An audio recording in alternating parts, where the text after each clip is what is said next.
by Thanks, Lisa. By putting answers, comments, thoughts into the chat. If you haven't ever used Zoom, which I highly doubt has happened so far, but if this is your first time on Zoom, welcome. You're very lucky. You can scroll down to the bottom of the screen. You can click on chat, and that will open up a separate chat down on the right. If you need to speak to today's organisers and facilitators, Lisa Burke-McCoy is here in the room from the New Hampshire State Council on the Arts, and you can direct message Lisa if you've got any technical questions or anything that you need kind of handled in the moment in order for your experience to be a little bit more successful in the current moment. We are joined by three guests today who are at our table that I'll be introducing in just a moment, but I'd like to get to know the room just a tad better, and I have another question for you to answer in the chat. If you were a type of weather today, what would the forecast be? If you were a type of weather, what would the forecast be? Please put that answer in the chat, and then we'll get to know each other just a little bit better. I dance myself out of the world.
I just had to listen to that full fade out there. Hope that was okay.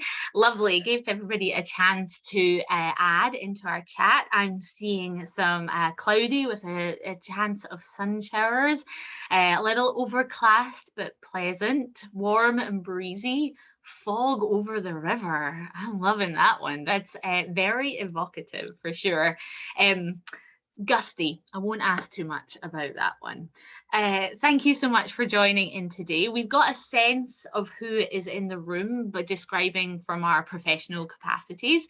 And now we also maybe have a little sense of what's happening in our world today. Thank you for being in this space with us for this open conversation about creative placemaking and what it means to create partnerships across sectors, and to do that well, to do that deeply, to do that in a way that honors the fact that we are all human beings, I hope, and that we are people that come with lives and worries and cares. And just to encourage you to do whatever you need to do in order to make this next hour and a half, roughly that amount of time together, successful. If you need to go grab a glass of water, or you need to stand up and move around whilst you listen and participate in this conversation, please feel free to remember that you are a human with a body, and I will do the same. But we will be moving through an agenda throughout the day in order to look at some really interesting angles of this idea of creative placemaking. We are predominantly focused here with the idea of New Hampshire, but the special guests that we have today are coming from across the country. So we will be able to think about our wonderful state from both the outside perspective and the inside perspective. If anything emerges for you whilst you're here, feel free to jot it down on a private notebook and keep it to yourself. But we are a community of learners here. So if you have a thought that just starts to bubble in your head about what we're talking about, feel free to put it in the chat. Let other people see what you're working through. And if that is questions, we can bring it to our group and to the panel at the appropriate moments. Or if they're just thoughts and wonderings, feel free to just leave them there. You have the opportunity to save the chat as well by clicking down on the right hand side. And I'll encourage people to do that at the end if anything useful emerges. I already think the weather list is a pretty nice poem, so I think there's something useful in there. Okay, I've chatted an awful lot.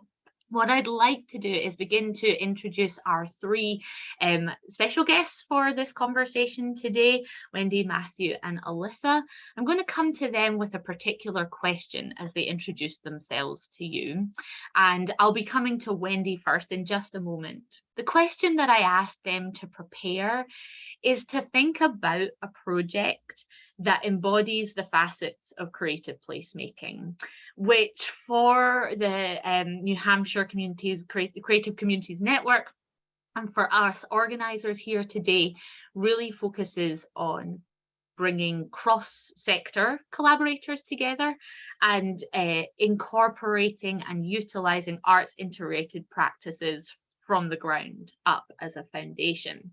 And so over to you, Wendy, to introduce yourself to the room and tell us a little bit about the project that's top of mind when we think about that for you. I've also encouraged them to think not necessarily about the best project, the most successful.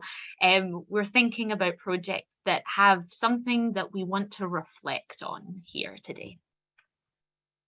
Hello, I'm Wendy Benscoter, pronoun she, her, and I'm talking to you from Shreveport, Louisiana, which is in the northwest boot corner of Louisiana, up near Dallas, Texas. We're a city of about 190,000.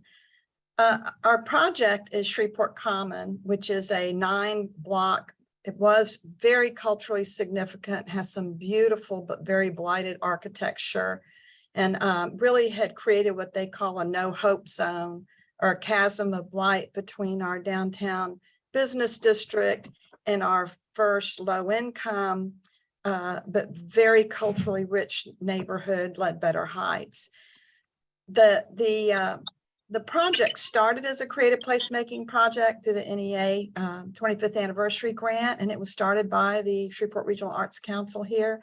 Partners were the Arts Council in the city of Shreveport. There was no redevelopment arm or anyone to help with the non-art side of it, of untangling some properties and things like that. And then at that time, the Shreveport Common Inc., or the redevelopment arm of which I'm the director, was formed. But I was there from day one. I was brought in as a community liaison to help with the neighbors. There was no neighborhood though. Each person that lived here was either someone that considered themselves a pioneer, and maybe they'd created a little market space niche in this awfully blighted area, or they were homeless, or they were living in one of the 9 blocks, 5 homeless to home residential programs that were offered by social service organizations, or they were part of one of the venues here where the building was beautiful and the venue had stayed.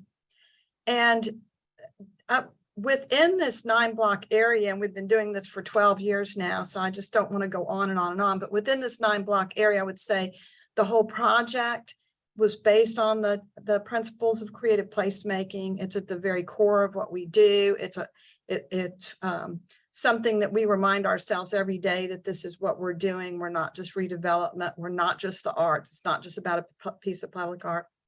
But also within that, there are probably 40 or 50 projects that I could name that each might have something that resemble what you're working on, even in a rural sense, in these hidden niches that we have that are still hiding and overgrown.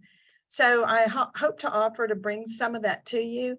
But if you ask me about how that relates to creative placemaking, where we got started, I would say that I came into it a feeling that I had confidence with my experience in working with communities and being a great listener and a strong uniter and a strategic planner. and realizing right away that I did not have what it was going to take to get us through this project. And I can talk about that later, but because I was able to sit back and watch some of the other type A personalities who were leaders at the time and watch as the whole process started to fall apart and to see what was needed, we were able to realize that it wasn't about the project at all. It was about the people, and they all had very different ideas about what that project could look like. And we were able to find some really critical points about how to move it forward. And I'm going to stop there because I don't want to take up everybody's time, but when you're ready, I can tell you what those are that have been enabled us to be now 12 years. And we have lots of friends instead of enemies in this burgeoning neighborhood. Great. Thank you, Wendy, so much for the introduction to you and your work. And you've already started to pull at some of the threads we'll be coming to today in terms of ourselves as creative workers, cultural workers, thinking what do we have and do we have what it takes to make the project happen, and then for us to have neighbors as well. That idea of neighbors working on a project together, but there isn't necessarily a neighborhood as yet, and how does that come together as friends and not as enemies. Lovely. Thank you, Wendy. We will be diving more into your project as the time goes on. Matthew, let me come to you to hear a little bit about your work, the project that's top of mind for you, and some of the threads that we'll be pulling at today. Hi, thanks so much. It's really wonderful to be with you all. My name's Matthew Fluharty. I'm with Art of the Rural. We're an organization that does some national work, some hyper local work, and also some regional work. And that's maybe the kind of space that I'll focus on that's top of mind right now. Art of the Rural does national work, but we're based in Winona, Minnesota, which is a town of about 25,000 people in southern Minnesota along the Mississippi River. So that's where the fog on the river comes in, thinking about that. But these lands are within Dakota Homelands. Really grateful to be with you all. What comes to mind for me is a project. I mean, one of our deepest values is sort of thinking about relationships being core, but also how trust and collaboration can sort of be seeded over time. And there's a initiative that Art of the Rural with many other folks has been working on for about the last 8 years called the Rural Urban Exchange. And that takes place, it began in Kentucky with the partnership of Apple Shop and many other organizations, and also now is in Minnesota. So it's a kind of, there are a lot of tentacles to that I'm looking forward to talking with you all about. But just when I think about, points of commonality with that work, and just where we were when those sorts of partnerships arose, it really began with sort of looking at instead of looking at it from a sort of a deficit viewfinder, what are the opportunities for connection in our region? And what are the kinds of collaborations and partnerships, in particular cross-sector partnerships, that could emerge by folks just being in closer relationship with each other? And that looks different in Kentucky than Minnesota for a number of factors, which I'd love to share as we go on. But this work, when folks in Kentucky began this work, really was out of a really direct sense of mission around connection with, I think it's important for our work on the local level too, without grant funds. This was passion-driven work that has kind of evolved into a much larger structure. And how it really affected the work was, I think, by consistently coming back to these relationships and asking questions around them, how they can be strengthened, and also how a strong durational relationship also can offer points of illumination around how those relationships, but also relationships between sectors and communities, can be made deeper, collectively made deeper, not by a single individual. And I think in particular in this moment when, whether we're working in cities or out in the country, we hear a lot about the differences between these places, but actually feeling and living them. I am grateful for the work, how we start with the body, living them in the body and understanding that, hopefully can lead us to new partnerships. So I'm really grateful to be with you all. Thank you. Wonderful. Thank you. Thank you, Matthew, so much. So many other interesting threads being pulled at here as well in terms of the differences across geographical regions, opportunities for connections, and how trust is seeded over time. Those are things that I'm starting to think about that we will be returning to. Lisa has been putting information for our guest speakers here in the chat, an opportunity for you to go deeper into their work at any time. And there will also be resources sent after this conversation to get to know these individuals even better and go deeper into the work, because speaking from my own experience, delving into their websites was really just so eye-opening in terms of the breadth of work that we have represented here. And I would love to come now to Alyssa Murphy, our third guest speaker for the day, for your introduction for a project that you're kind of thinking about as we enter this space and we're hearing these threads that are being pulled by Wendy and Matthew. So Alyssa. Yeah, definitely. Hi, my name is Alyssa Murphy. I'm an architect with Placework. We're a firm in Portsmouth, New Hampshire, so we're the local representatives here. All of a sudden thinking about the urban rural makes me realize that I am not of New Hampshire, from New Hampshire, and that I worked and lived for the first 10 years of my career in New York City, which was a very different atmosphere than here in New Hampshire. But the project that I was thinking about for this conversation is one that we worked on for many years, and as architects, we're contracted for a specific work. And so our portion of this project is technically complete, but the project itself is not complete because it's of the community and they're continuing to develop the place, which is what we love about the idea of creating places that become of the community.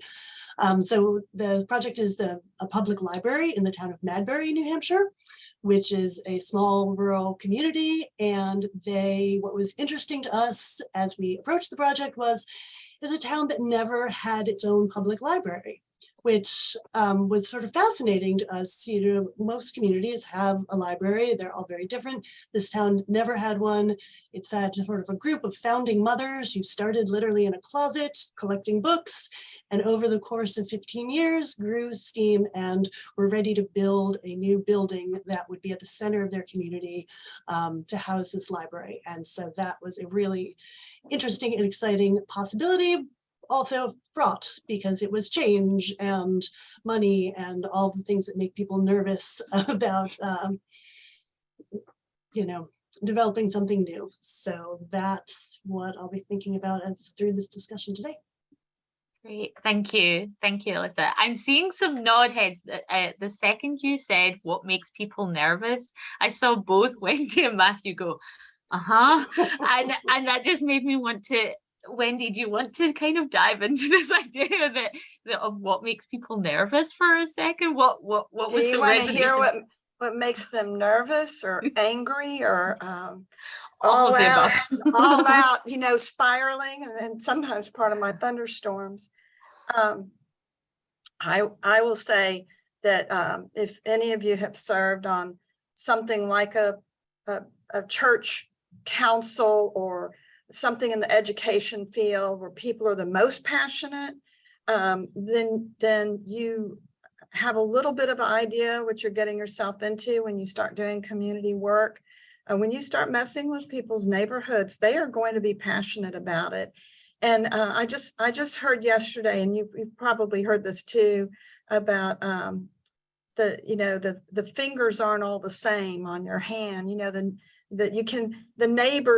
The neighbors all aren't all the same, and the people in the municipalities that work for the city aren't all the same, and we get lost in thinking that one person can be a spokesperson or can have the answers. And what we found in our group was that there was a lot of fear that came out as anger and a lot of passion that came out as rigidness. And we had to find a way to get around that. And so I know all about it. When I say baptism by fire, I could have turned into an alcoholic after those first year or so, having to leave meetings that had a lot of, had, you know, up to 50 or more people very passionate about what they want and trying to get them to come to a different place. And for us, we were able to do that around values, not about what people wanted, but about connecting on what was of value to them in the project as we move forward.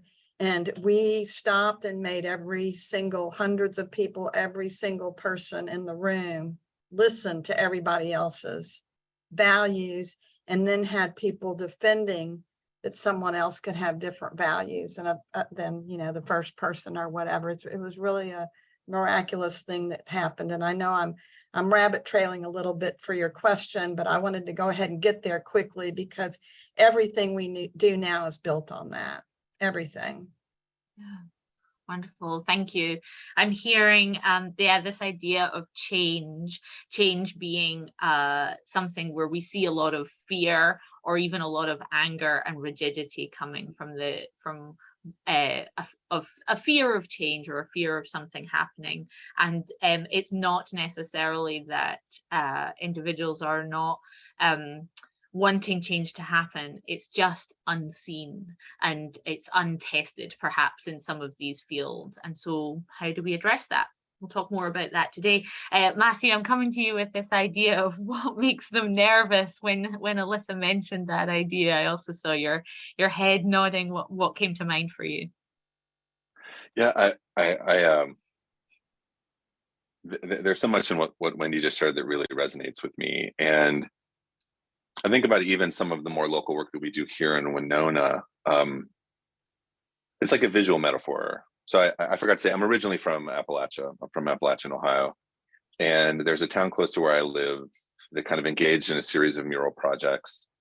And on kind of the predominant building on the main street, it was an old pharmacy.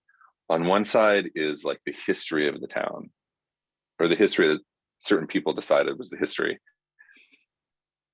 And you see this, I think, in a lot, speaking from the rural communities that I know, you always have the one side, which is the history, but the other side where the future would be is often unpainted, you know. And I think a lot of the nervousness, I think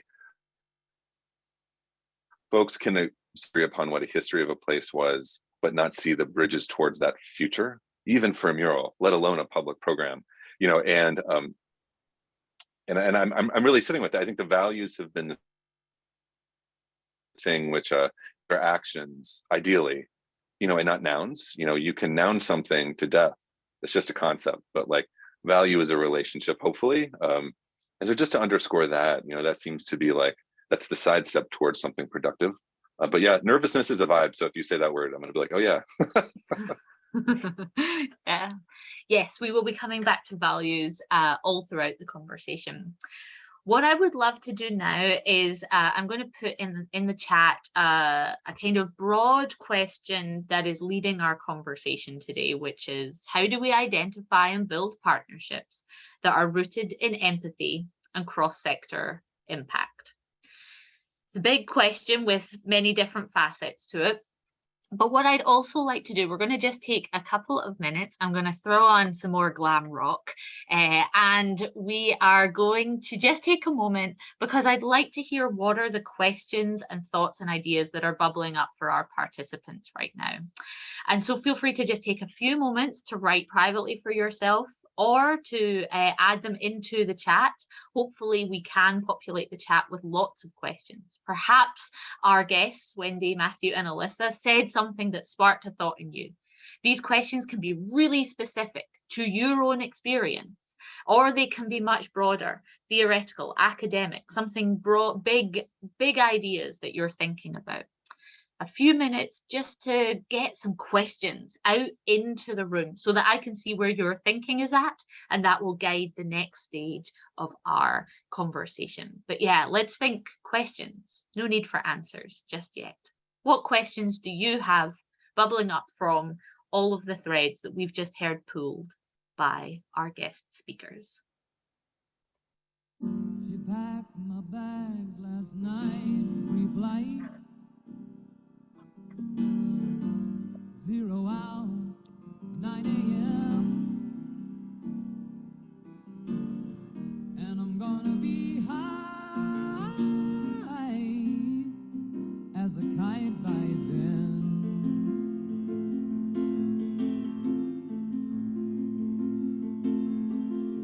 I miss the earth so much, I miss my wife.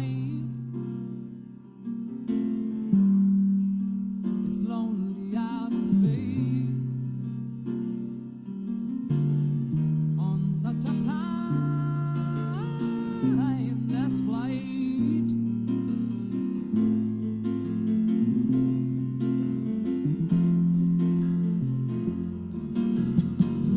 And I think it's gonna be a long, long time till touchdown brings me round again to find I'm not the man they think I am at home. Oh no, no, no, I'm a rocket man, burning out his fuse out there alone.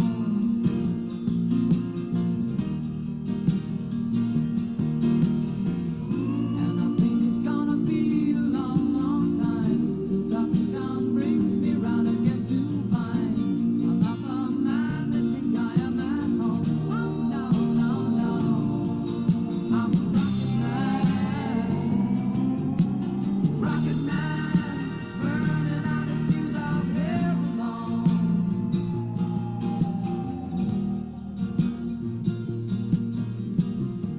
Mars ain't the kind of place to raise your kids.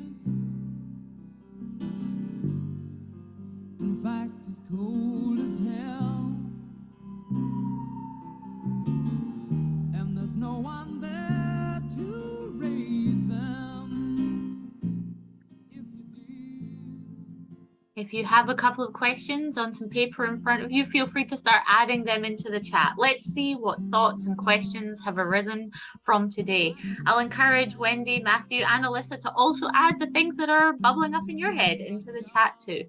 Let's get some ideas out into the room. We've got 1 more minute and then we'll come and move on to the next part of our conversation. Rocket man.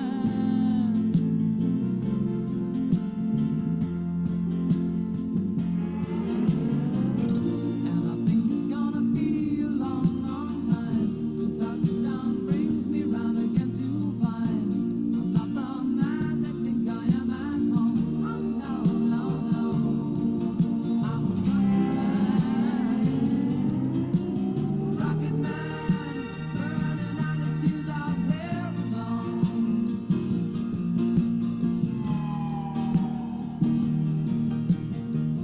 And I think it's gonna be a long, long time till touchdown brings me round again to find I'm not the man they think I am at home. Oh no, no, no, I'm a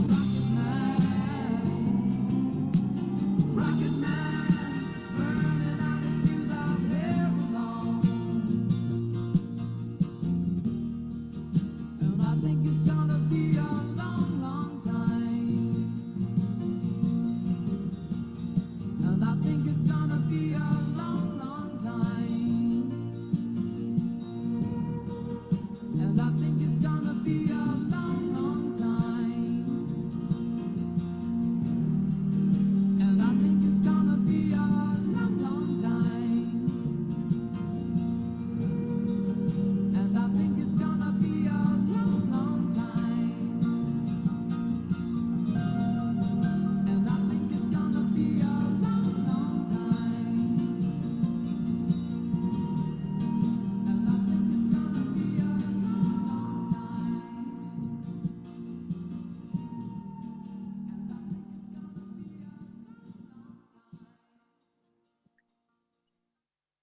Okay, I'm seeing some good questions, thoughts in the chat here. And in particular, a few that are really leading into kind of suggestions on these outreach methods as well. We'll come to some of these things in just a moment. What I want to have us think about for just a moment before we come to that is thinking about how we kind of form some of these questions, the language that we're actually using, can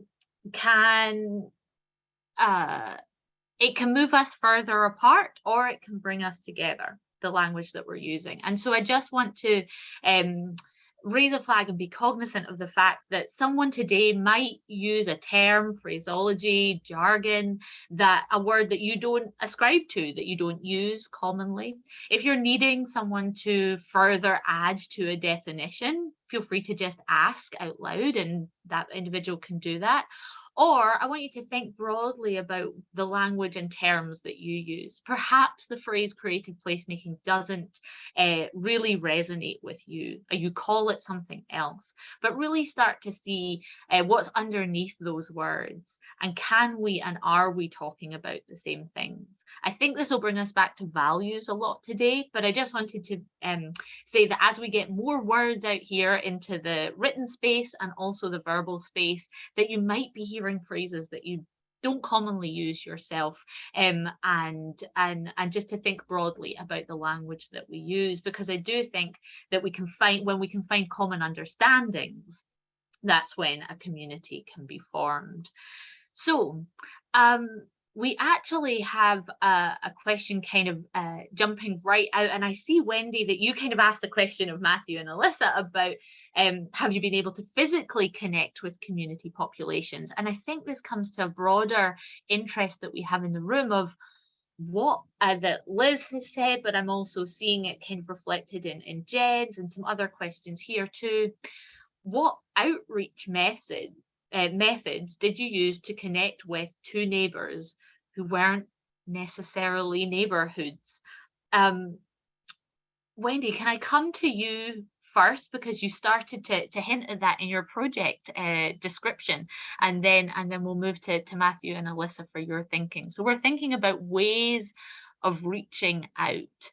And what does reaching out even mean? And who's reaching out to who, I guess, is the other part of that we're maybe skipping over.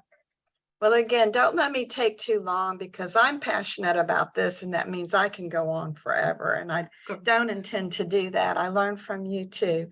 But I will say that creative placemaking starts with creativity and arts. And it was our Arts Council who did, and still is, really the experts and beautifully bringing us together. Just always having food, because we can attract people through that, but also a little bit more strategically, in that we helped the mayor write a letter that he then sent out on his stationery, asking for certain stakeholders in our community, 50 members, to be on a part of an advisory committee, which they reminded us, they came every 3 weeks for a year, and they reminded us every 3 weeks that the mayor had asked them to be there, that they were representing. But the other thing that we did was door to door. So we went door to door to our community, and one church said, no, and we don't want to be a part of this. But we were able to then get them involved in several different projects. And, if you're interested, I can tell you about that later. But now they're very involved in it, and they've decided to stay. So the outreach was both in the neighbor to neighbor, person to person vein. And then it was also the Arts Council having programs that whether you imagined what the area was like, or for them to ask you what you wanted to see in the area, all of that was happening at the same time. And again, I'm talking about a 9-block area, but you could see that happening beautifully in just talking about one project. Yeah. So I'm hearing two things here. I feel like I'm hearing about an individual in a position of authority asking people to participate using their own skills, their own expertise. They're being brought to the table by someone who had a public figure, the mayor in this case, but some kind of cachet in or clout in the community. But then I'm also hearing this very kind of boots on the ground personal relationship as well. Can you talk just a little bit more about that door to door experience, and what was the conversation there? What was the ask even at that time? That's a real important question, because it's, one of the problems with creative placemaking as you start your project is defining what it is. But then doesn't that go against what we say, that everything about creative placemaking is not trying to fix your community, but, giving them the capacity to say what it is. So really in this instance, we had a broad, how we saw this creative placemaking project to revitalize the area. But we went door to door and most, I think 3 times over the year, but also having these events and inviting them and then learning about new people and having representatives that join this advisory committee. And we asked these questions, what this is overall, what we'd like to see happen. What is here right now that you don't want? What do you wish would go away? And then what is here that you want to have stay? What's important to you? What's not here that you want to have here? And what's not here that you never want? So again, I can get into detail about that later. I have some very funny answers, but all in all, that gave us, and if you look at our vision plan, I think it's on the website, there were thousands of responses, but the ones that bubbled up to the top, you'll even see that they're listening, they're there as part of listening sessions. So, and then when we got to the values part, really people were coming, people were having a voice out of fear. If we gave them a chance to have a voice, they were telling us out of fear that we were going to try to fix it, and they had a different way to fix it. But when we got to this values part, which I point over here because I have it even on a sign what the community said our values should be. And of course, it was flip chart pages full of answers, but it came to 4 key values that we still use today. When we got to that point, that's what kept them coming as well. So, and then still today, we're doing cleanup, and asking. And I mean, it's all about listening, moving forward, but listening. Right. So it hasn't stopped necessarily. There wasn't necessarily a listening portion. No. Right. Do you think that's a common misunderstanding about creative placemaking, that yes, listening sessions happen and they happen just at the beginning, and once we're done, we're done? Well, I think it comes, placemaking is a planning term, and that comes from we're going to listen and then we're going to fix it, and then we're going to show you how it's going to be fixed. And then the creative part, some people just put some little sprinkles on top of that and they're still doing the same thing. Yeah, it makes a difference if you, are really, really, truly listening. But as a group, you've agreed to these larger values. So it is a little bit easier to navigate. You don't have to accept everybody's suggestion as, what needs to happen. That's impossible. But it does allow you to continue to hear what's right, what's not, what could happen that's new. I mean, it's just a wonderful process, and 12 years is a long time to keep doing it, but it's still growing. Yeah, wonderful. Alyssa, I want to come to you for a second with this idea of where listening fits in your process, and in particular the Madbury Library, coming from a place where you said that was a collection, a group of mothers coming together to decide that the town needs this thing, and then it has grown over the years. When you stepped into that process, where do you find listening and that idea that Wendy brings in that if you want to go to a group of people with a vision for something to get them on board, but actually you want to build the vision with the people, that kind of chicken and egg situation in terms of that, how does that all work in your world? Yeah. It doesn't work. Well, it doesn't always work. There's so many things, many pieces of the questions that are coming in that are, impacting how I'm thinking about this as we go. One thing that Matthew said about the future being unpainted really resonated, because so much of what we find positive in how we connect with communities is through connecting with children. And this idea of how do you connect rooted in empathy, immediately children came to mind, because that's such a way to get a more immediate, hopeful vision for things sometimes, where they're not, sort of bound by the same rigidity and fears that a lot of older people are. So ways that we've connected is having workshops with kids who come, and in Madbury's case, they came and we gave them little notebooks and they drew what they wanted to see. And why it was successful is because they have parents, obviously, they have families, they have grandparents, and it engaged everybody in a non-threatening way, and that makes it fun, but is an entrance to a conversation.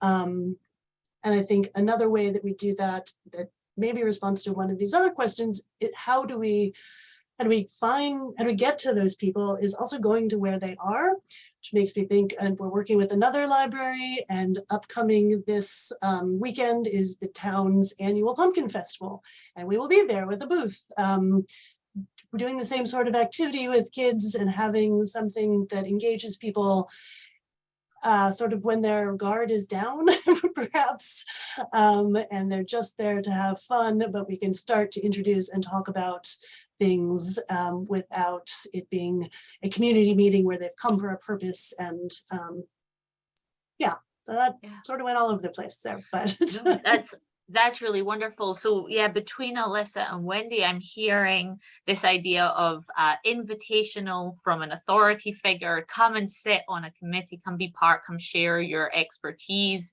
and the prestige that comes with that. Then I'm hearing about a kind of one-to-one relationship as we're thinking about this question of what outreach methods there are.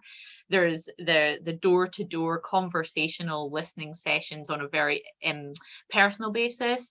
And then also from Alyssa, I'm hearing about the methodology of a broad community event where you show up. But it also sounds like, Alyssa, that you're not just being there saying, and here's the placard of what we're going to build for the town. You're there listening and also creating some kind of activity that helps them envision. Do you have a prompt for that kind of activity? What when you were working with the children in Madbury, or if you've got your event coming up this weekend, is it just as broad as what do you want to see happen at your library, or do you define it more? Well, I have some work to do between now and Saturday because yes, it definitely works best if there is a prompt and an activity that, doesn't leave people just floundering, if they can sort of understand what, how they're being asked to engage, but leaving it open for them to engage at whatever level they're able or interested in doing. Yes, but I don't have a good example of what that is. Great. If we can help you workshop that whilst we're here today, we'll try. Matthew, I'd love to come to you with this idea of the outreach methods that you've used in the past to connect with or to neighbours that weren't necessarily already a neighbourhood. Yeah, thanks. Man, I want to go to this pumpkin festival so bad. That's like that is amazing. I so like to hold the spirit of the pumpkin festival in here. I mean, in between the pumpkin festival and like the ask that Wendy was describing, like how does this occur? And one of our primary values at Art of the Rural is that storytelling precedes social impact. So how can these processes be done where it doesn't feel like the bad version of outreach, where it's like a transaction and folks come to a meeting and they're like, oh, you all have already decided what's going to happen here. Like, you're using us as capital to create this thing you've already envisioned. And the example that I would use, it's actually from here in Winona. We've done work with an incredible community organization called Engage Winona, sort of with the east end of Winona. Not to go too deep into this, this is like sort of the historically Kashubian Polish part of Winona.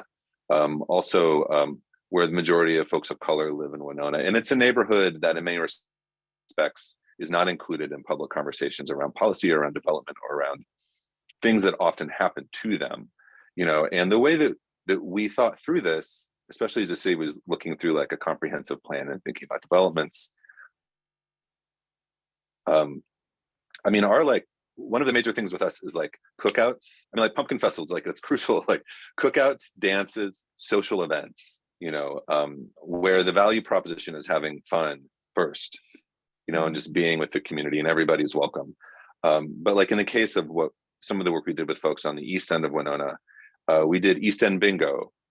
Bingo is really popular up here in the upper Midwest, like super popular. And so it was bingo cards with places across the neighborhood. I mean, I think this goes back to the question of neighborhood, neighborhoods that don't see themselves as neighborhoods, and oftentimes that's because folks haven't had a chance to tell their story connectively. And so bingo, or in like our case, we also did some work on creating a community newspaper. Like I'm like Wendy, I could like talk about this forever, but like I think assessing to some degree within all of this, what is the degree to which any neighborhood or rural community or region has the capacity to tell their own story. And I think in particular in like rural, not only rural, but Indian country, non-urban areas, these are places oftentimes where newspapers themselves are kind of cratering. Sometimes not, but like sometimes they're definitely cratering. So it's not just like the opportunity to share a story and share it, I think can really grease the wheels towards some of those outcomes. Wonderful, thank you. So now I'm hearing as well, Matthew, adding to this idea of, you know, an invitation from authority figure, being at community events and just showing up and doing the work, then actually instigating fun and playfulness. But it feels like embedded in that isn't this idea of, oh, we think this is fun. It's kind of really doing this kind of community asset mapping of what is important to the community. Bingo is really big here, or this is a community who loves to garden. Every garden here is well maintained. And so there must be something about that. And I'm looking at Lisa's question in the chat about being curious about coming into a space as a leader versus entering with an attitude of service, and does this factor into your experience with building relationships and partnerships? Wendy, maybe I can come back to you with this idea of that first step into entering a space, this outsider insider thing. What's your relationship to the community, and do you enter as a leader or do you enter thinking about the service you provide? Well, I think I don't know if I mentioned this to the whole group, that in the start of year 2, as we were finishing up the vision plan and going into implementation, Rutgers had the first creative placemaking master certificate program, which I signed up for immediately because I needed that help to figure out how to get through this. And Leo Vasquez would teach a course on leading from the middle, which I'm just fascinated by, because I happen to be a pretty good pro at that based on jobs that I'd had in the past. And especially if you're working with really type A people, you have to learn how to, it's not an underhanded thing, but you just have to learn how to lead and bring people together and get things done when you're not the one that's making those decisions. So fortunately, you know, we still struggle with that a little bit, but it took us a long time to just, there were several of us in the group, and with the city as being one of the leads, and then the Arts Council, and then me, community liaison, sorry, I always say that word wrong. It just took a while for them to not believe that we were going to force something on everybody. And again, I think I mentioned there were enough people there that each one of them wanted to force their own ideas, but that's just how, you know, how we operate as human beings when we think we know what's right. So there is this way though of I think the best example I could give, if I'm not going to be able to say it in a short amount of words, is that after every listening session, whether it was, and I want to let you know that the neighbors came to the advisory committee meetings too, and they had representatives there. So it wasn't just like a bunch of department heads from the city in those meetings. But after each one, we really went through and researched concerns and tried to make sure that we weren't going down a wrong path, you know, and we're able to come back the next week and talk about how it might work in some communities and how it's not. So there could be a discussion that makes you seem more like a facilitator or leading from the middle rather than, you know, top down, we're going to make this happen.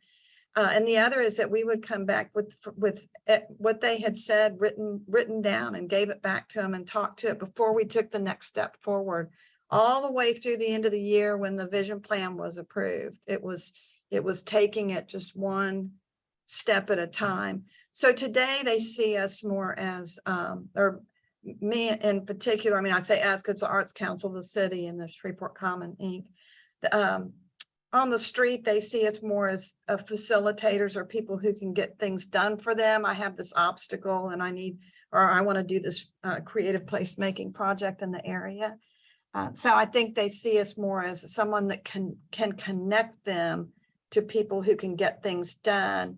And for me, that is really what has been successful about this project. And I really would like to see in every project is that, and so many times now that I'm teaching that class on capacity building, I hear the city's a bad person. You know, it's all those guys, all those horrible HUD developers. And, you know, it's just always, there's this mean group over there. But honestly, if you can get to them and find those shared values, and if you can connect people so that they can see that in this instance, an engineer can be really creative, you just don't know yet because you're not asking them before the project, you're asking them after you've decided what it is. So I've rambled a little bit, but I hope that makes sense. Yeah, absolutely. So many things coming to mind there, but really this idea of a facilitator. Alyssa, do you see yourself as a facilitator, or do you work with others who provide that role when you're building a project such as the Madbury Library? Yeah, no, we're very much a facilitator, and you know, it depends. We're sort of a fraught position in our profession because we are someone who's coming with a particular technical expertise, but it's sometimes intimidating to some community members who assume that, you know, the expert is going to tell us, it's going to be leading from the top down. Conversely, we're often hired by a town or a city who sees us very much as just a service role. Like, you're just here to we're going to tell you what to do and you just draw it up. And so we really struggled. I really love this idea of leading, you know, from the middle, because that is always where we're trying to be. And sometimes when we work with arts organizations or other things where it's much easier to be a partner and each have our areas of expertise and work back and forth. Working in municipalities or cities, small towns, any which way, there's much more of a negotiation in both directions about who we're serving. And this is tricky because we're often hired by the town who isn't really interested in serving what the people of the town want. They're interested in serving the needs of you know, their budgets, or not even their budgets, but just their preconceived notion of what this place they're attempting to make should be. So yeah, there's a lot of negotiation between assumptions and realities. And yeah, we do see ourselves as the facilitators of all of those aspects, which are lots to keep in the air sometimes. Yeah. Matthew, about this idea in terms of leading from the middle or the center, does that ring true for you in your work as well? And can you think of an example where that has been successful to take that stance? Yeah, thanks. I love it. I mean, I think it's such a beautiful, I mean, it's visual almost, and kind of the architecture of relationship. I would say a lot of the work, and I don't think that we probably ever come into a space as a hierarchical leader of any kind, you know, and I think kind of finding common value. And I think, at least in our experience, maybe if I talk more broadly about some of the regional and national work that we've done kind of around some of these questions in creative community development and all that, going back maybe 7 or 8 years before the field was where it is now, it's values, but also like an assessment in folks' own words of what the need is. You know, I think when folks articulate, this goes back to the storytelling piece to some degree in a different way, but that can kind of create a middle point. Folks can to kind of use the idea of the middle, and bringing artists into the middle. And I think this is an important point within all of this, is like where exactly is the role of the artist in these processes we're talking about, you know, and they're not instruments, like they're individuals who are helping to kind of expand something. And I think the idea of the middle being there allows that to happen, that kind of unexpected thing, that can lead, it creates like a pocket of air or a cloud for folks to think differently. Yeah, I'm seeing that we've not necessarily touched on the arts part of this, on the creative part of that, seeing the arts also leading from the center and the center out, and not, I think, Wendy, it was you who said, sometimes there are projects where the arts are sprinkled on top as a decorative element. Do either of you or any of you have an example of the arts being truly embedded from the center of the work? I would ask, what do you mean by the arts?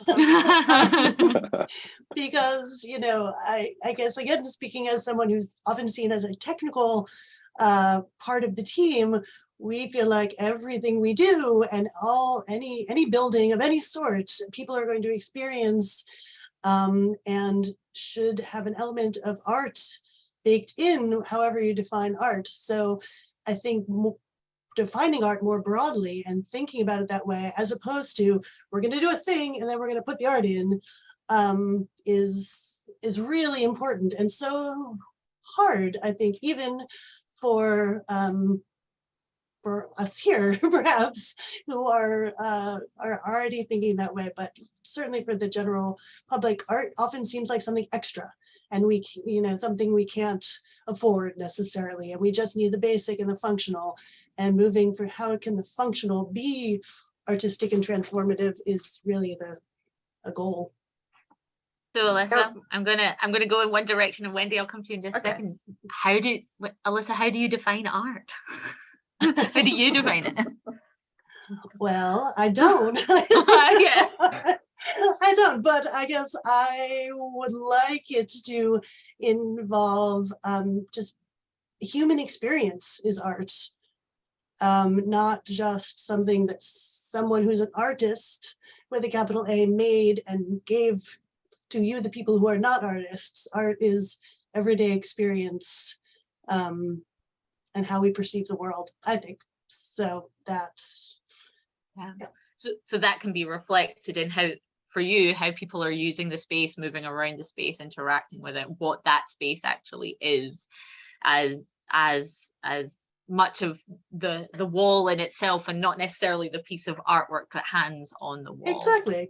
The relationship to nature, the relationship to other people, how that's choreographed through space, whether that's a building or a park or a street, that's really important, and it's all got aspects of art there.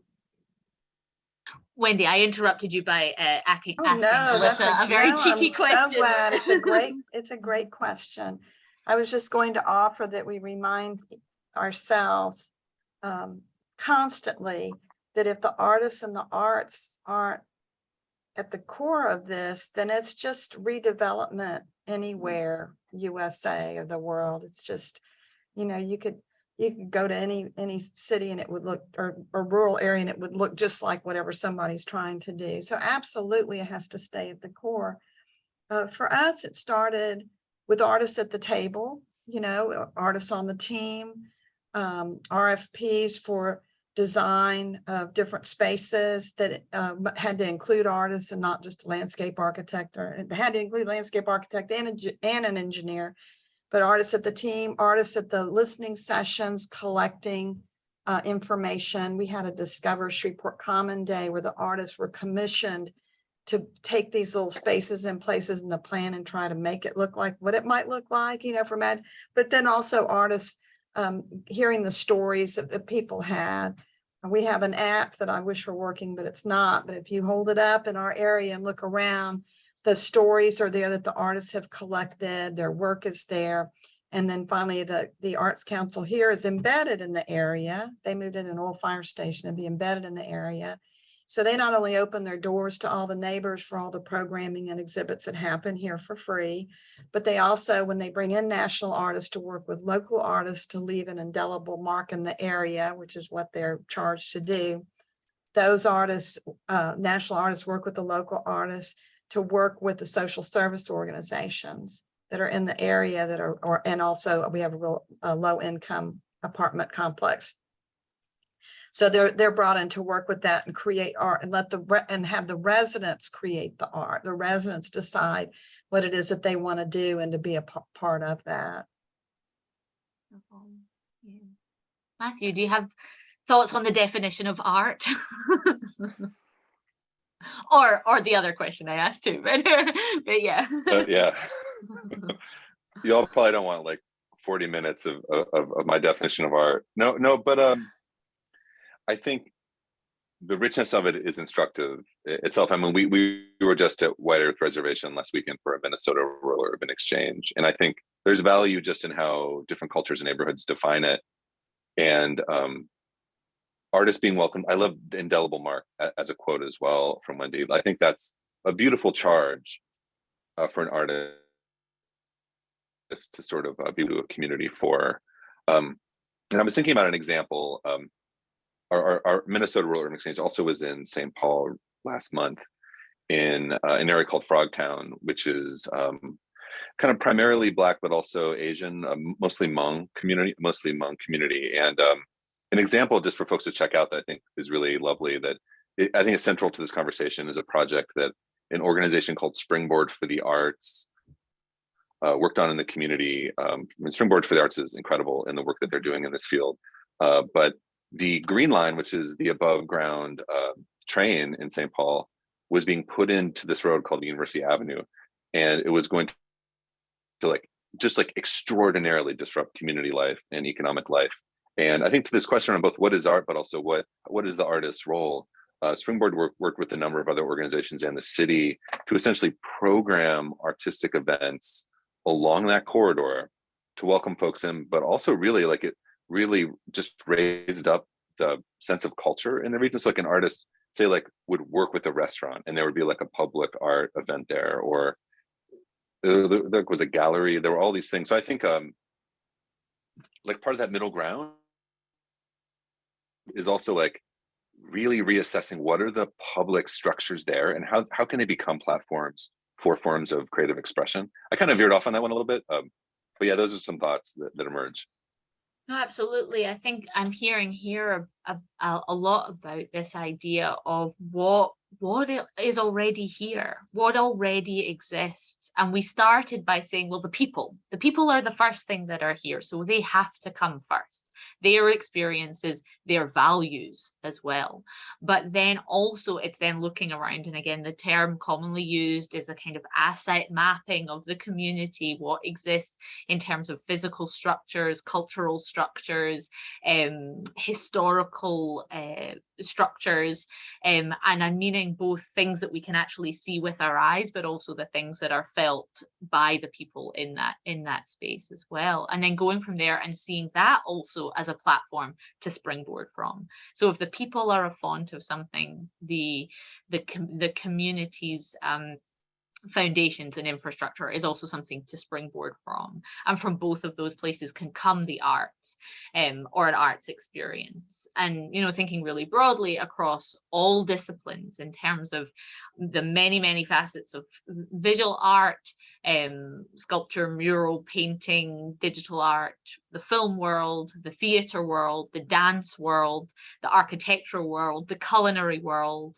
I am not going to define art, but there's just a few buckets that we can lean into that isn't necessarily just hanging a painting on a wall, but it is how are all of those things imbued in a cultural space that might end up looking like, how can this space be presented as a theatrical space? There are chairs to gather, there could be a speaker's platform, there could be these things. It doesn't mean that there's theater there every moment of the day, but it allows for more art to happen, is the other part that I'm hearing in all three of you, that it is not just the historical and what do we build in this moment, but it is for the future, how can we build something that can grow and live and continue. Thank you. We've still got a few facets in our chat that we haven't yet touched on. I'm looking at time, we've got about 20 minutes left. I want to just take a moment silence, to come to those who are in the room, to, if you feel the desire or the need to unmute and ask a specific question or lean into something. We'll just take just kind of 10-20 seconds for maybe another voice to populate the space. If there's nothing, that's also okay, but I want to make sure that I'm leaving room and that we're listening to what's in the room. So do any of our additional guests in the space have something that hasn't yet been voiced, a burning question or opinion? Feel free to unmute and share with us.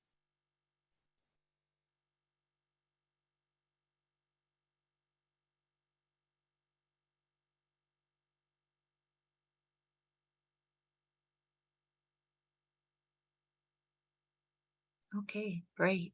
Thanks for taking a moment just to think on that. If anything does arrive, feel free to unmute as we continue to talk or to add it into the chat. I really want to come to this question that Natalia put in the chat. How do we ensure inclusion? All voices are heard in developing your projects. Can we ever ensure all voices are heard? Is there even a false premise embedded in that? Some thoughts on inclusion, inclusivity, what that looks like and what the challenges are. Matthew, Wendy, Alyssa, is there anyone who wants to jump in? Well, that's a really great question. And I can base it a little bit on our experiences that first of all, we've heard this, who's at the table. I mean, we started with, who's at the table, who's not at the table and should be. We started with that. We brought in representatives from the churches in the area. So the pastor would come in and speak for their group, neighborhood associations, that sort of thing. But does that mean that everyone's heard? No, it doesn't. And we tried with these listening sessions to make sure that everyone was heard. Does that mean that they were? No. But I don't really think that Facebook or any social media, I mean, it might be able to capture something. I don't really think that that's it either. But to strive for it, I think, is extremely important. And someone asked how you had a conflict between the time needed to build the relationships and the trust, and then you've got this grant and you've got to move forward.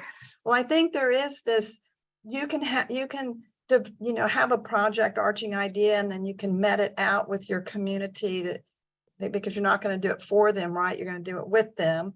That's creative placemaking. So you can work it out with them. But there's something in that project that needs to continue, that communication, not as a paint by numbers on a mural is not engagement. I know y'all all know that, but when you think real deeply about what it is, what is it? How do you get the stories told? How are they featured? I love the idea about a newspaper. I'm 20 years in the newspaper business. And now that I've heard from you, Matthew, it's the first time I want to go back and have something on paper for my neighborhood instead of thinking, oh, it has to be social media.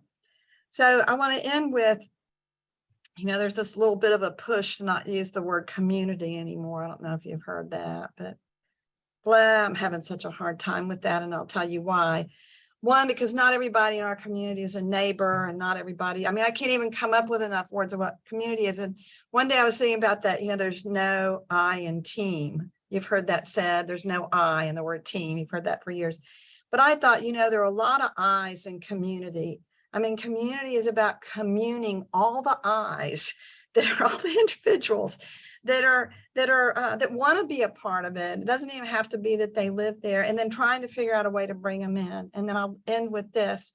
We were having an event. We have a 20-foot flame now on top of the old host tower. It's beautiful. I hope you get a chance to look at it. Artist design. It lights up at night, and right behind us is a homeless to home residential program for families. There are a lot of children that are living in there.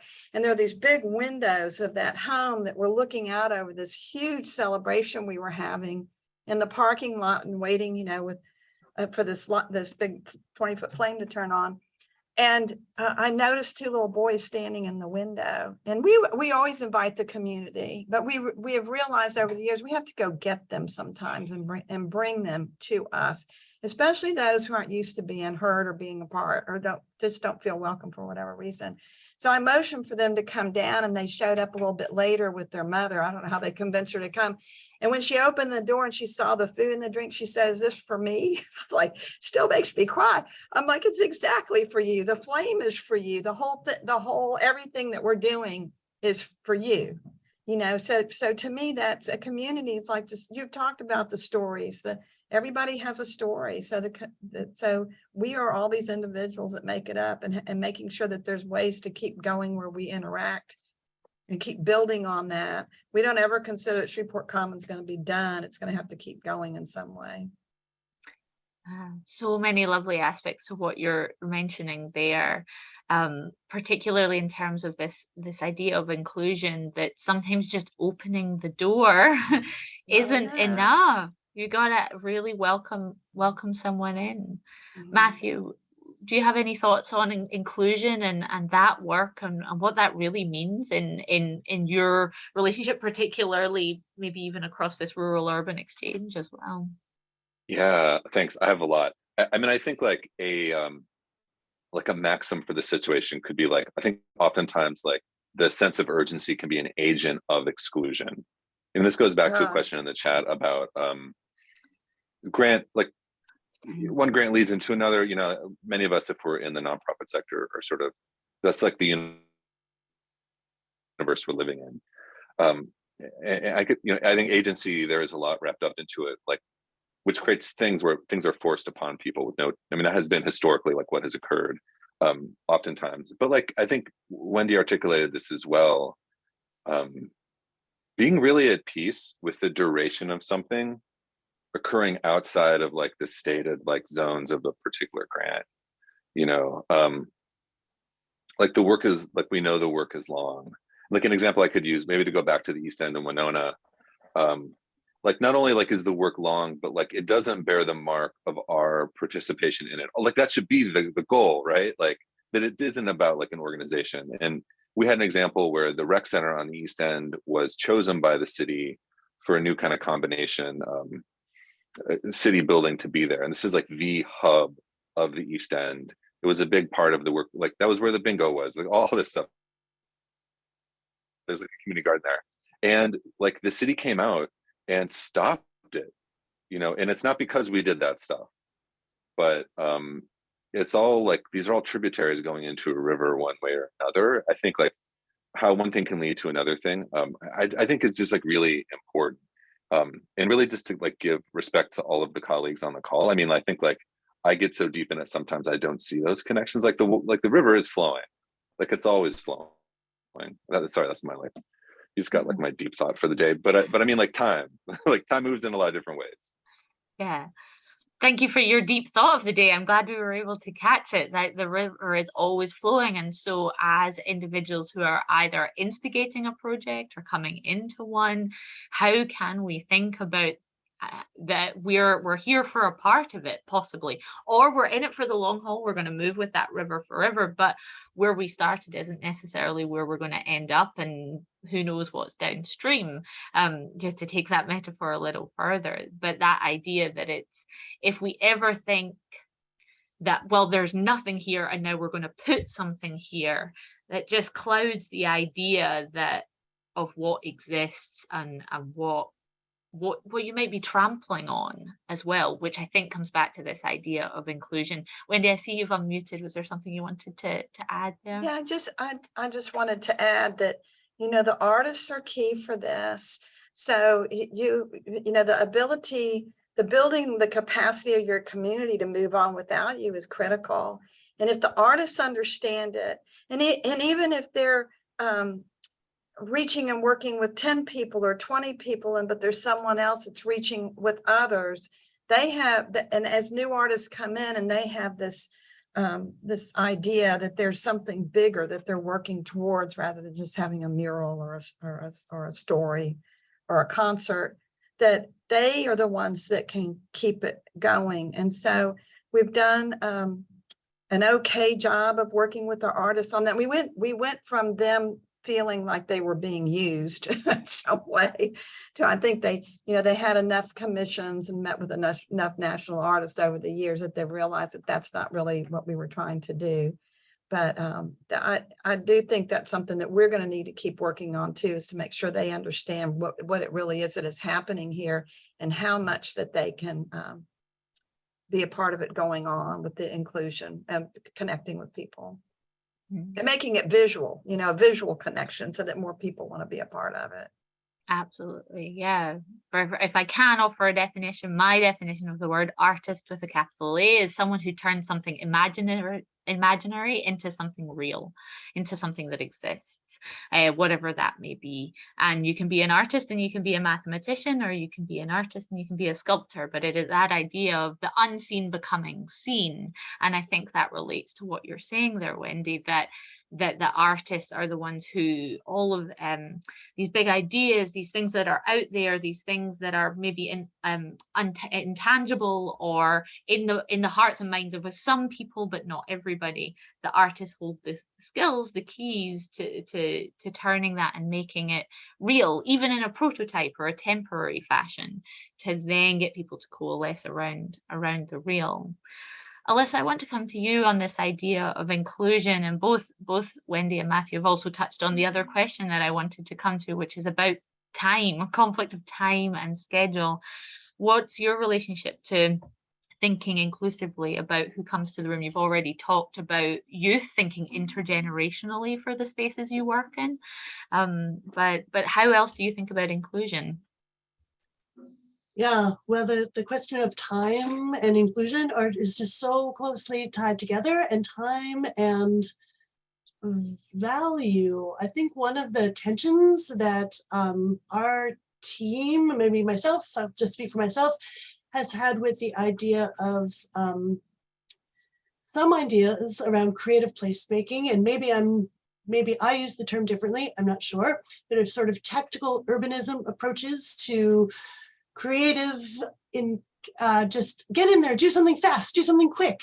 And that's really interesting and exciting, and is sometimes a way to include people with quick change, but the way to really include people over time, I think, is much more, is much deeper. I'm really having trouble articulating this, but culturally, I think we have just such an ingrained understanding that time is money. Time is money, and we can't waste it. And that is such a detriment to all of the work I think we're all trying to do, because it's just in how we all think, and really limits our ability to take the extra time to talk to the extra people. Conversely, I was also having the thought that it's never too late, and that if you are making a place and people, there's always opportunity to be involved over time. While it does seem like there's maybe a false imperative of time, it's a grant, or it's a contract, or it's a deadline, or, places persist, and they're there, and the next generation will make something new. And so while we often are constrained by time, it's also somewhat hopeful, and that the river keeps flowing, as you say, and something different and new and out of our control is going to happen over time, and that's beautiful and exciting. So, opposing thoughts. Yeah, absolutely. Yeah, this idea that we're not necessarily building a monolith that we want to last forever as well. That everything, if we think about it, I was going to say temporally, but that's not the right word. Temporarily, I guess, is the right word. If we think about it in that way, that maybe that also leads back to this idea of leading from the middle, and not saying we are from the top and we are building something that will last forever. This granite building that will never stop being the town hall or the bank. Well, we're living in towns and cities and villages where those buildings no longer actually have the purpose they once did. We can walk around the towns of New Hampshire and see that.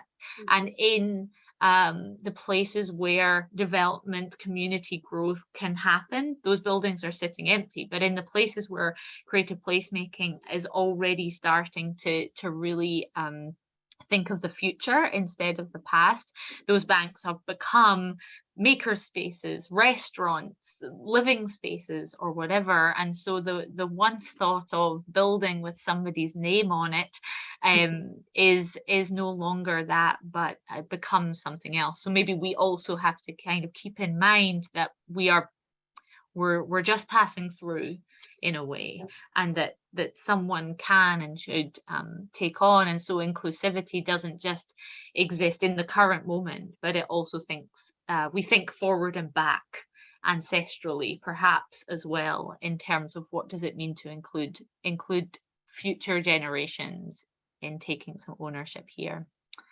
We just have a few minutes left. I want to take a moment to say thank you to everybody who's been here for this conversation, and to the Creative Communities Network for hosting these 3 conversations over the last several months. It has been a delight to sit in many rooms with lots of great thinkers. But I want to just take just a moment to come back to Matthew, Wendy, and Alyssa just one more time on this idea of values. We talked a lot about how values come first and are central, and defining a community's values come together in order to maybe give some foundation, some meat to the work, something that we can all circle around. For you, Matthew and Wendy and Alyssa, what value do you hold most closely to you as you do this work? Matthew, I'll come to you first. Yeah, thank you. I think it's relationship, and if I can just say just one thing really quickly, I think an element of that relationship is also thinking about, outside of the practice of this work, what is the platform with which this work is being supported on a state and national level, and, at this point, rural, and I would include as well neighborhoods within cities, rural is only supported 2% of arts philanthropy in our country. So ideally, these cross-sector relationships also work with policymakers to increase the seedbed of support for this work moving forward, so it's more equitable. So but relationships leading to other relationships. Thank you, Matthew. Alyssa, what value do you hold most central in your work in this area? I'm sorry, I was so involved in Matthew's answer that I really don't. I think relationship is such a good and really so central that I can't think of another that is as important as the relationships. So I second that. Lovely, thank you. And Wendy, what comes to mind for you? Well, I live it every day, and you can't see it on this post behind me that goes into every meeting that's here every day. But it's that we uphold the community's values. I'm not here, for me, so I have to be here for them. And they told us, and they voted on, and they still correct us if we're wrong. And I'll just go ahead and say them now, since there's 4 of them. One is that everything we do be built on the authenticity of the area, staying true to the history, but at the same time, everything is built on creativity and being unique, and that took 2 opposing parties and brought them together. Not that they could really see what that might look like, authentic and creative, but if you look up this 1922 fire station that I'm in, you'll see they did a really good job of it. Now I can just show people what it looks like that the Arts Council's in. The third thing is that it be sustainable, not just ecologically, which everything we do is, but also fiscally, which is a really hard thing to do, but it keeps us from having a ghost town later. And the last thing is that everything that we do is for community, that everybody's welcome. But the tagline to that is with no displacement of the current neighbors. So if you can imagine a project that starts with those 4 things, including no gentrification, then you can see how our strategies and what I do every day in redevelopment has to honor that. And in honoring that, we've been able to stem it in a way. Can I keep it no gentrification after 30 years? I don't know that could possibly happen, but we've done a great job of making sure that the neighbors that are here get to stay here and feel like they belong here, that this is their community. Thank you. Thank you, Wendy, so much. Thank you for sharing those values with us. This conversation could have gone on for many more hours, but the nice thing is that it can. We can find each other. There will be a summary of today's conversation sent out as well. And I encourage you to continue to build on the relationships that we have built here. We learned not just informational knowledge about the facts and figures of the people in this room, but we went personal, and then we went relational in the end. We learned about what was important to one another and what might be important to each other as we think of ourselves as a community working in the same area of creative community development, creative placemaking, just having fun, whatever we like to label the work that we do. I just want to say thank you to our special guests, Matthew, Wendy, and Alyssa, and I hope you have a good rest of your day. Thank you very much for being here, everybody.